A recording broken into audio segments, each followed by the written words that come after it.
بسم اللہ الرحمن الرحیم والصلاة والسلام علی النبی الکریم اما بعد اللہم صل وسلم دائما ابدا علی حبیبک خیر الخلق کلہم۔ اسلامی ہجری اور قمری سال کا آخری مہینہ ماہ ذو الحجہ، اس کی آمد ہے، تو اس حوالے سے چند باتیں عرض کروں گا۔ پہلی بات، عشرہ ذو الحجہ یعنی ذو الحجہ کے پہلے دن خاص فضیلت کے ہیں۔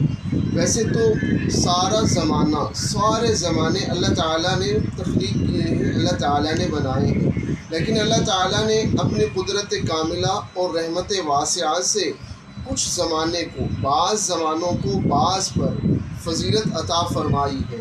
جیسا کہ ماہ رمضان ہے، اسے دوسرے اسلامی مہینوں پر فضیلت عطا فرمائی، ایسے ہی یوم الجمعہ، جمعہ کے دن کو دوسرے دنوں پر فضیلت اور فوقیت عطا فرمائی۔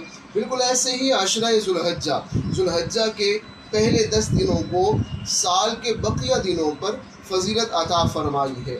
اگر ہم عشرہ ذو الحجہ کی فضیلت کو قرآن کریم میں دیکھیں تو سورۃ الفجر میں اللہ تعالیٰ قسم اٹھاتے ہیں، فرماتے ہیں والفجر ولیال عشر، قسم ہے فجر کی اور قسم ہے 10 راتوں کی۔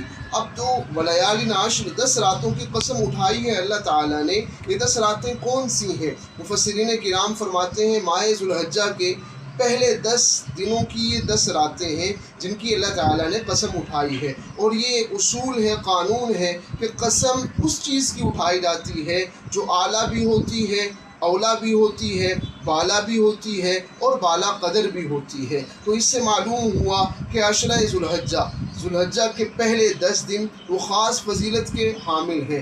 اسی طرح احادیث کی روشنی میں اگر ہم ان دنوں کی فضیلت کو دیکھیں تو ترمذی شریف کی روایت ہے، آپ صلی اللہ علیہ وآلہ وسلم نے ارشاد فرمایا کہ اللہ تعالیٰ کی عبادت کے لیے عشرہ ذو الحجہ سے بہتر کوئی زمانہ نہیں ہے۔ اس زمانے کے دنوں میں روزہ رکھنا سال بھر کے روزوں کے برابر ہے، اور اس 10 دنوں میں رات کو نوافل پڑھنا، عبادت کرنا شب قدر کی عبادت کے برابر ہے۔ اسی طرح ایک اور روایت میں حضرت حفصہ رضی اللہ تعالی عنہا وہ فرماتی ہیں آپ صلی اللہ علیہ وآلہ وسلم 4 چیزوں کو کبھی نہیں چھوڑتے تھے۔ ان میں سے ایک یہ بھی ہے کہ آپ عشرہ ذو الحجہ یعنی ذو الحجہ کے روزوں کو بھی آپ لازم فرماتے تھے۔ دوسرے نمبر پر جو فجر کی پہلی سنتیں ہیں ان کو آپ نے کبھی نہیں چھوڑا، اور تیسرے نمبر پر کہ ہر مہینے کے 3 دنوں میں آپ روزہ رکھتے تھے، اور چوتھے نمبر پر عاشورہ کے روزے کو بھی آپ نے کبھی ترک نہیں کیا، کبھی نہیں چھوڑا۔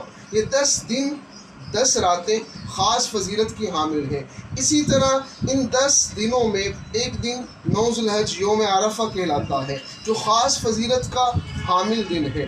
یوم عرفہ، پہلی بات تو یہ سمجھیے کہ اس دن کو عرفہ کیوں کہتے ہیں۔ اسی طرح ہی اس دن جو حجاج حج کا ایک بہت بڑا رکن مقام عرفات میں وقوف عرفہ، وہاں رکتے ہیں، ٹھہرتے ہیں، وہ ادا کرتے ہیں، تو جہاں وہ رکتے ہیں تو اس کو عرفات کا میدان کہتے ہیں۔ تو عرفات، یوم عرفہ، اس کی کیا وجہ تسمیہ ہے؟ تو سنیے گا، عرفہ عرفن سے نکلا ہے۔ عرفن کے معنی لغت میں پہچاننے کے بھی آتے ہیں اور جمع ہونے کے بھی آتے ہیں۔